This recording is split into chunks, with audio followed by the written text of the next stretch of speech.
Hello दोस्तों, आप सभी कैसे हैं। उम्मीद करता हूं आप सभी बहुत ही अच्छे होंगे। आज की इस वीडियो में हम बात करने वाले हैं क्लास 10th मैथ का। इस वीडियो में देखेंगे एक वेरी वेरी इंपॉर्टेंट क्वेश्चन जो हमारे 2024 के बोर्ड एग्जाम के लिए बहुत ही ज्यादा इंपॉर्टेंट है। और ये जो सवाल हमने लिया है ये आपके हर साल बोर्ड एग्जाम में पूछा जाता है और कंफर्म है कि इस साल भी आपके बोर्ड एग्जाम में यह सवाल प्रश्न पूछेगा। तो अब आइए अब हम इस प्रश्न को शुरू करते हैं और ये प्रश्न आपके बोर्ड एग्जाम में 4 नंबर का पूछेगा। तो आइए हम प्रश्न को शुरू करते हैं। यह प्रश्न हमसे कह रहा है दो वृत्तों की त्रिज्याएं क्रमशः 19 सेमी और 9 सेमी है, तो उस वृत्त की त्रिज्या ज्ञात कीजिए जिसकी परिधि इन दोनों वृत्तों के परिधियों के योगफल के बराबर है। तो हमें इसमें क्वेश्चन में इसमें कितने वृत्त की बात किया है? 3 वृत्त की।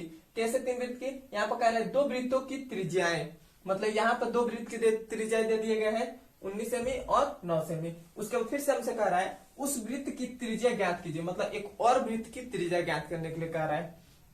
तो सबसे पहले हम क्या करेंगे, जो जो हमें क्वेश्चन में दिया है उसे पहले लिख लेंगे। तो यहाँ पर हम लिखेंगे दिया है,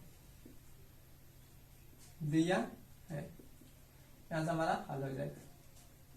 क्या क्या हमें दिया है? इसमें दिया है दो वृत्तों की त्रिज्या एक क्रमशः 19 सेमी और 9 सेमी है। तो हम यहाँ पे लिखेंगे पहली वृत्त की त्रिज्या, पहली वृत्त की त्रिज्या हम मान लेंगे R1। R1 हम क्यों मानेंगे? क्योंकि इसमें 3 वृत्त की बात किया गया और वृत्त को हम त्रिज्या को हम R से प्रदर्शित करते हैं, तो हम R1, R2, R3 लेंगे। तो उससे हमें मालूम चलेगा कि ये पहला वृत्त है, ये दूसरा वृत्त है, तीसरा वृत्त है।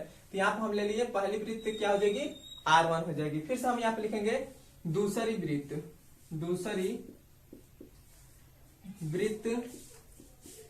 की त्रिज्या, यहाँ पर त्रिज्या हम निकलते हैं त्रिज्या, दूसरी वृत्त की त्रिज्या हम क्या मानेंगे? R2 मानेंगे। तो R2 हो गया।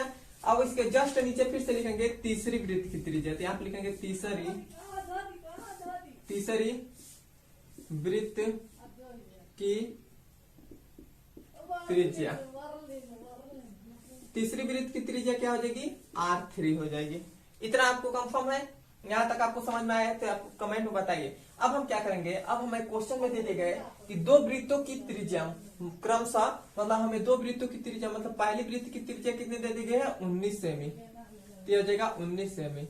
और दूसरी वृत्त की हमें कितनी त्रिज्या दे दी गई है? 9 सेमी, तो हो जाएगा 9 सेमी। और हमें तीसरी वृत्त की त्रिज्या ज्ञात करनी है। इतना हो गया। अब हमने केवल यहाँ तक क्वेश्चन पढ़ा था तो इतना हमने लिख लिया था। इतना हमने क्वेश्चन पढ़कर अभी यह लिखा है। अब हमसे कह रहा है जिसकी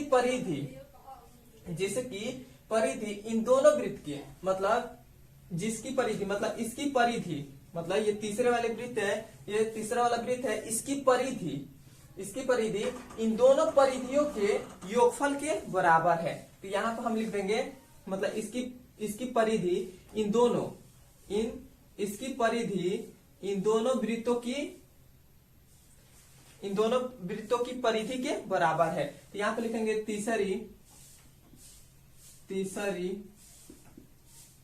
वृत्त की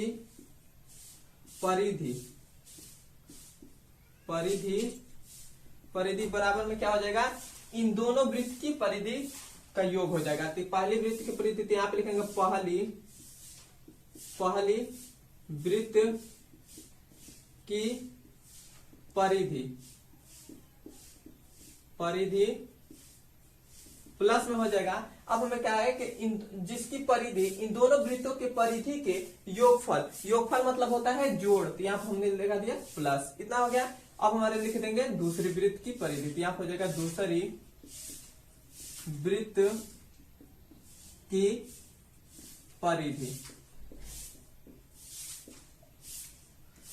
इतना हो गया। अब हम जानते हैं तीसरे वृत्त की परिधि, मतलब वृत्त की परिधि क्या होती है? तो वो होती है 2 पाई r होती है। इतना हो गया। अब हमारे पास पहले वृत्त की, मतलब वृत्त की फिर से परिधि, तो वो भी होता है 2 पाई r होता है। और तीसरे वृत्त की परिधि तो वो भी 2 पाई r होता है, तो ये हो जाएगा 2 पाई r हो जाएगा। हमने केवल यहाँ पर वृत्त के परिधि यहाँ पर भी लिखा है, यहाँ पर। अब हमें ये तीसरे वृत्त की परिधि है, तो तीसरे वृत्त की परिधि में हम r का क्या मान माने थे, R3 माने थे, तो यहाँ पर हो जाएगा R3, त्रिज्या को R3 माने थे तो R3 हो गया।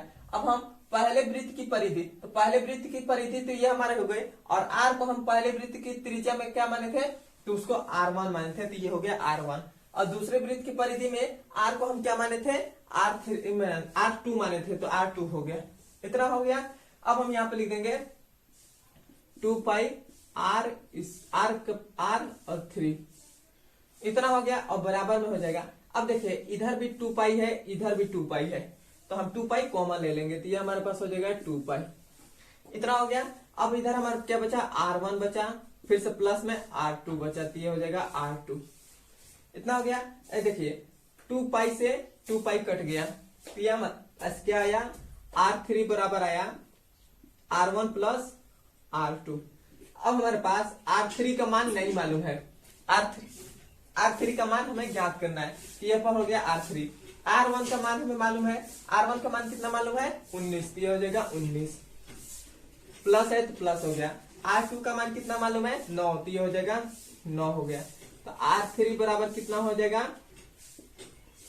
R3 बराबर कितना हो जाएगा, 28 हो जाएगा, तो हो जाएगा 28 सेमी, और यही हमारा आंसर हो जाएगा। इतना हो गया। यहाँ तक आपको समझ में आया तो कमेंट में बताइए कि हाँ समझ में आया, नहीं समझ में आया तो वो भी बताइए, मैं कोशिश करूंगा इसके और अच्छे तरीके से समझाने के लिए। और मैं एक और बात बता दूं, आप इंस्टाग्राम चलाते हैं तो हमारे चैनल, उस पर केवल मोटिवेशनल वीडियो हम डालते हैं, वहां से आपको फॉलो कर लीजिएगा। इंस्टाग्राम हमारा चैनल का नाम है, आईडी का नाम है अंसारी सर 70, ये हमारा इंस्टाग्राम का आईडी है। यहाँ पर केवल मोटिवेशनल वीडियो आपको डाला जाता है, यहाँ से आप हमारे आईडी को फॉलो कर सकते हैं, आप चलाते हैं तो। अब हम मिलते हैं इसके अगले नंबर वीडियो में।